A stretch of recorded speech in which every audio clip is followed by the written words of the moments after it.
Hello everybody and welcome to AOR Russia, a race which finished not too long ago from the point in which I'm commentating right now. As you can see here, it's expected to rain 20 minutes into the race, so this is why I made a decision, as you'll see later on in qualifying, to run the ultra soft tyre instead of the hyper soft for my qualifying lap, because I wanted to make the tyres last to the point in which it rains. And as I said in my VRC video on Wednesday, this is a track which I haven't really liked in the past, but I've always been pretty quick around here, and I actually quite enjoy driving this track on this game. And I think in terms of pace, when I was practicing, this is the most confident I've felt going into a race since races like Austria and Silverstone, where my pace was pretty good.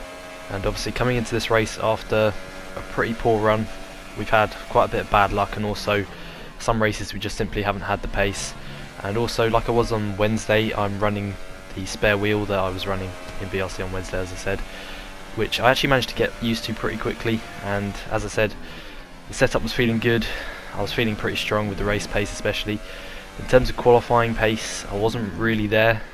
The setup I was running was much more based on the race, and the race pace I had with it was really strong, so I was pretty confident coming into this. But I was hoping not to be mired too far down in the pack, but if we're going to start on the ultra soft tyres, most likely we're going to be outside the top 10 here in this qualifying session, but that should pay dividends later on in the race when we're able to make the tyres last until the point of the rain. But you can see currently here on the hyper soft tyres, and it's been a pretty scruffy lap so far, but I wasn't intending on finishing this lap, obviously, because we don't want to set a lap on the hyper soft tyres that we can't beat on the ultra soft tyres, because obviously we want to start on the ultra soft tyres. So currently half a second up on our previous best time, so it's not been too bad of a lap, but it could have been quite a bit quicker, but we're not going to finish the lap anyway. So heading towards the final couple of corners, we're going to slow down before the final corner just to ensure we don't beat our previous best time of a 30.2, which is pretty average to say the least. So crossing the line now, and yeah, as I said, we backed off, and now you can see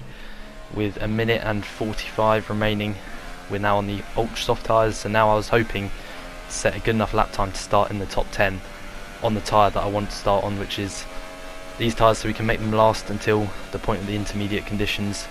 Currently in P11, which would be still a very good place to start in, considering we're going to be starting on this tyre compound. But I think Michael so far is on pole with a 29.4, if I saw that correctly, so obviously we're not going to be anywhere near that, but just trying to get the best lap we can here possible. But already we're over a tenth and a half down on our previous best time, which is, yeah, a bit less than I expected really, and I don't think we quite warmed up the tyres as best as we should on the outlap as well. But let's see what we can do in the remainder of the lap. If we're in the mid pack, obviously we're going to be at risk of maybe some contact in the first lap, which we obviously don't want.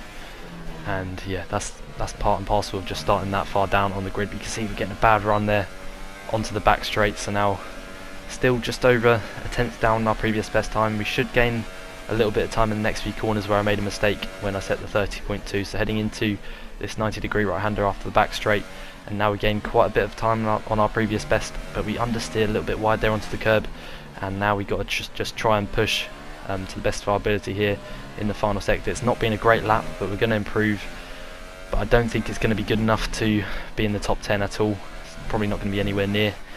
As we now head around the final corner towards the line, we set a 30.205, and that puts us down in P15 on the grid. And yes, we're starting on the tyre we want, but we are only 3 places there from last on the grid, which is not where we want to be. So we've got a massive job here in this race to try and make this strategy work. It was a big risk I took there, and yeah, as I said, the race pace should be good, so I was still feeling fairly confident, seeing as we're on the better strategy and we have good race pace. So let's see what we can do here as we round up to the 5 red lights here for the Russian Grand Prix, round number 16 of AOR Season 16, and we get a pretty poor launch there off the line. I have been working on my starts recently, but that was not a good launch at all. Curly's already blasted past us heading towards turn number 1.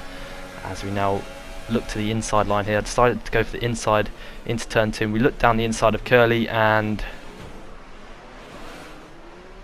yeah, there's not really much to say there, to be honest, other than 4 or 5 cars into one space doesn't go, and once again we've been unlucky on the first lap of a race. We've lost our front wing, and that is our race pretty much over, because there's nothing really you can do, and especially with the fact the safety car hardly ever comes out in this game. There's literally no point in continuing. You can see about 6 cars I think were involved in that on the first lap, and that's hampered our championship even more. And once again, it's just so frustrating when you know you got good pace, and I knew I could fight for a good result around here as we retire.